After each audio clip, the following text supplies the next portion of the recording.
For all those of you that experienced the live stream that I did, well, it cut out on me. My data slowed down a fair bit and I couldn't get any signal. So I reverted to doing an actual video to finish the collection centre. It's quite a few cars here, so I'll take you around, and this will be a very, very quick flow sort of video because I've tried to avoid this. But to continue what I was showing you, I'll do it in video only. So we were over here looking at engines. Believe it or not, this is a Perkins derived Rover V8. So they use the Rover V8 as a basis for potentially a diesel engine with Perkins. It was supposed to be used in the Rover ST1 and Jaguar XJ, but it was binned. The whole project was cancelled as usual. We've got a Peugeot XUD diesel here. We've got a Ford 105E configuration. It's the side valve engines. Got a dynamometer. We've got quite a few things over this side. We've got an electrical tester, an electronic engine tune-up, Krypton. My goodness me. Cobest. Anybody worked Krypton, Cobest. Anybody worked at Austin Rover would recognise that. We've got quite a few engines down here. Humber Hawk, Land Rover 2.6 engine. I love that duck egg block colour that a lot of Rovers have on their cylinder blocks.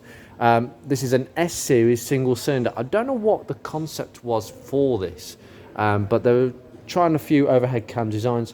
Rover P10 slant 4, that was again hastily developed. A V6 concept for the Rover 800. They ended up going to the Japanese for their V8. The Rover 4.6 litre V8, yep, with its viscous fan coupling. Triumph TR7 slant 4, which you've seen outside. We've got an O Series 2 litre EFI engine, obviously the overhead cam. The O Series is a good engine. It's a decent engine, it wasn't that bad. Yeah, well, I'll take you down here. We've got a lot of veteran cars on display. So I apologise for that. I didn't anticipate it cutting out on me when it did. But some interesting cars here. I'll just show you the ones that I think would be most interesting because I want to keep this video relatively short. We've got some very, very nice cars over here. Nice. Rover K8, the single cam K series with its end-on distributor, mechanical fuel pump and carburettor. Quite interesting. You can see the block construction. As you say, you've got these long through bolts and a very, very compact engine there. Superb. I like a single cam K series. They're not bad engines. This is an A series single can overhead prototype. So they were trialing out. I mean, look how small that camshaft is. Very, very slim engine. Have you seen an engine that slim? That is very, very slim. They were trying a few things out to make the A series into an overhead cam sort of design, but it wasn't really an A series, is it? I think there was completely different profiles. The whole thing was really shelved. We've got a Cosworth engine there. We've got a few more round here, and I should know, it's an L series, a Rover L series diesel. Really nice. I think there's a lot of Rover enthusiasts who would like their diesel to be this clean because they never are clean. They really aren't. Some nice engines. The Honda engine. So it's a Honda H series. Which are quite difficult to get parts for, as far as I was aware. Very long valve springs and really nice. We've got the PGM, the programmed fuel injection. They never tend to go wrong. There's a little stepper motor there. We've got interesting. We've got a hydrovane compressor. I don't know what that is about. Got a couple of different concepts here. We've got a Mice Marina A series engine, which has been completely dissected. Valves over there, seeing the walls. Try not to knock my hand on it.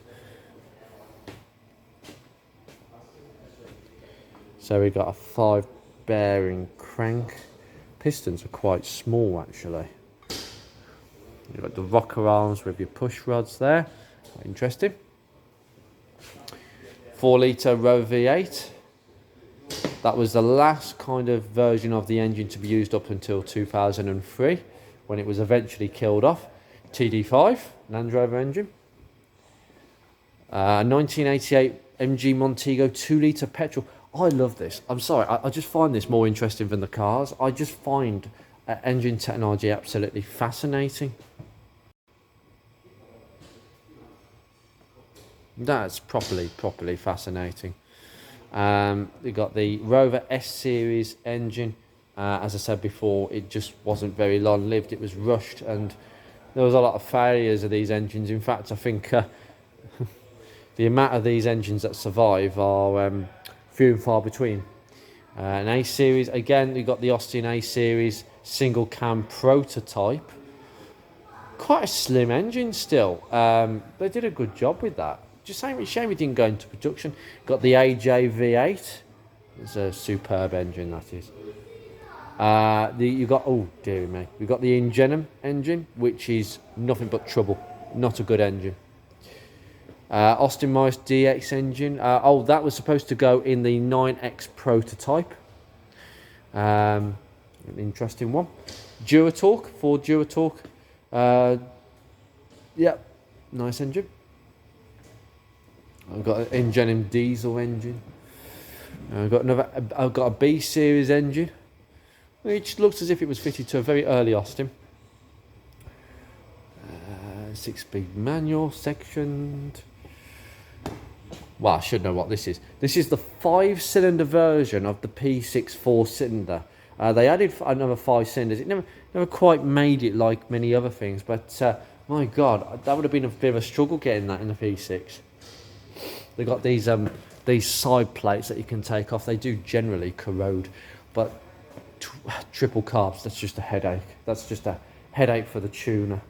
We've got another AJ or AJ16. That's a supercharged version. And this is the Jaguar V12 engine. The venerable V12 engine in 5.3 litre form. I wouldn't know where to start with that engine. I don't know anybody does. We've got an XK engine. And we've got a 6-cylinder XK engine over here. Yeah, rather nice actually. Beautiful. A few really weird cars. This is just ridiculous, a ridiculous concept. Rover Vitesse. Some of these are celebrity cars. Some of these are prime ministerial cars or cars of notoriety. Maxi 2L, MG Metro 1300. I could just smell old car in this building. It's just so evocative. This is a very interesting one. This is an MGB SSV1. When American legislation depicted much more better crash safety infrastructure, and there was so many things that were done to this car. It was untrue, but really honestly, like an airbag or soft cushion steering wheel, there's stupid bumpers, reflectors, you name it. It was an exercise that didn't work out well, I should say. This is one of the last ones I believe were ever made. Got a Stag here, lovely Triumph V8 over here. We've got a couple of cars of notoriety over here. Now this is the 9X gearless prototype that they tried out again, but with a normal mini front. Well, slightly altered, but yep, completely gearless, and it did work. A Triumph 1500 prototype. Again, never went into production. P5B. Again, they tried the same. This is I can't remember what car this is now. This is a car that, I think this is I can't work out what this is. Oh, it's a Marina 1.8, but again with the American style kind of bumper and a soft material dashboard. I don't know what, I don't know. They definitely did something wrong there. I'm doing this as if this is a continue of the line stream, guys. I'm not really going to edit this very much. This is Margaret Thatcher's Prime Ministerial car.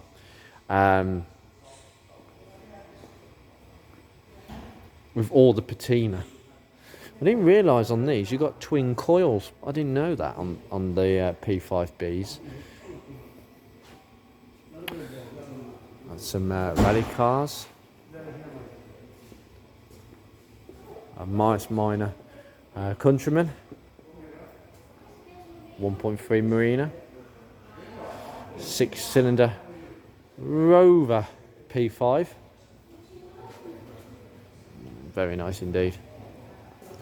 Now, I'm going to go over here and sort of work my way around a little bit. It's absolutely fascinating, this place. I could spend hours in here, and I probably will off camera. Mainly staring at the engines for some reason. It's an interesting Princess concept, that Van den Pla, I believe. Ooh. I know why this probably didn't catch on with this convertible style roof. Range Rover, well, the last ones, I believe.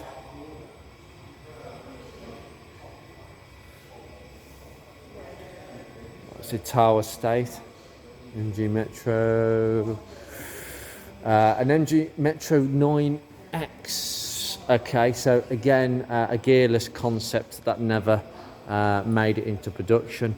The Morris Tower Estate is the last off the line. That's the last one. The last Morris off the line, because that was it for that. The Rover CCV styling concept. Oh my goodness me. They've got it right with this car, and you can see the contours that have actually found their way into production cars. What an absolute cool car that is. A Rover 800, well, the saloon version. Land Rover. Triumph Acclaim CD. Don't tell me that this was the last one automatic. The last one to wear the Triumph badge as such. Nice Mini.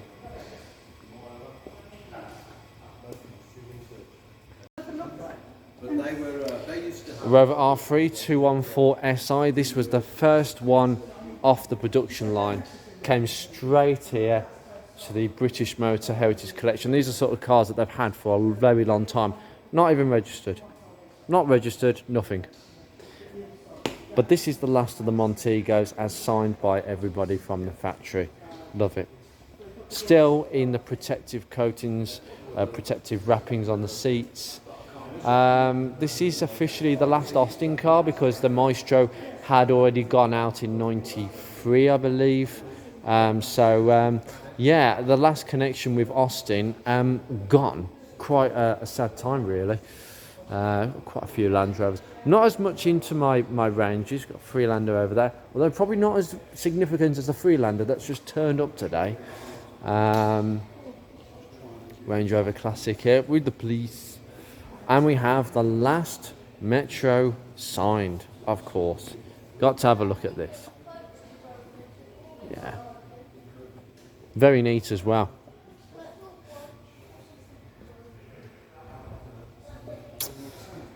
Plenty of other significant cars here. Well, the first of the new breed of Range Rovers. And this is the last Rover car, Rover 75 diesel CDT connoisseur. The last ever Rover. Completely and utterly unregistered. Came straight here as soon as it was made. However, no signatures, strangely. I wonder why. Well, possibly because of the administration. I don't think people were in the mindset of signing things. Quite a few Range Rovers, as you can see. Austin Maestro. Now this is apparently, the Maestro was the second recovery model, so first off the line. The gearbox was placed on the end rather than the sump. Yep, usual. 1.3 electronic ignition. Apparently they play up quite the ignition modules. It's not an ECU. It's kind of like a module. Yeah, the early version of an engine management system. Not ideal. I'll tell you what, something, an A series in a Maestro, it just looks lost. It's just, there's so much room under here. You could jump in and sit in with it. It's really nice to see, while the earliest ones left. With the talking dashboard, voice synthesizer. Very much an 80s product. Really nice to see. Now, we've had a look round in general. I'm not going to really go into detail more or less, but what an absolute amazing collection of cars. We've got to look at probably a couple more down here. There's one that I've just eyeballed. Yeah, it's one of the first. I think this is the first one to roll off the production line. The first R50. Very significant car. Got one on display. Very nice indeed.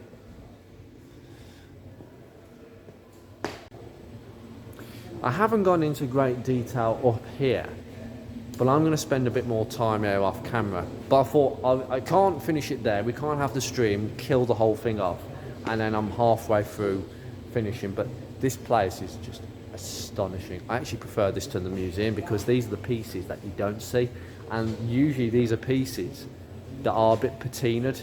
They're untouched but patinaed. A lot of stuff in the museum is actually quite polished and finished, the finished product as such. They wouldn't look at a place at a concourse stand. I'm going to finish this video here. Thank you for joining in the live stream if you did. If you haven't watched the live stream, you need to watch that before you watch this, because otherwise this will just make no random sense whatsoever.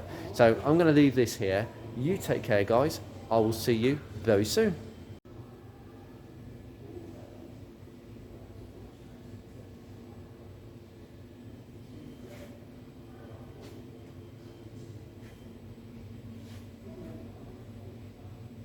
Paradise.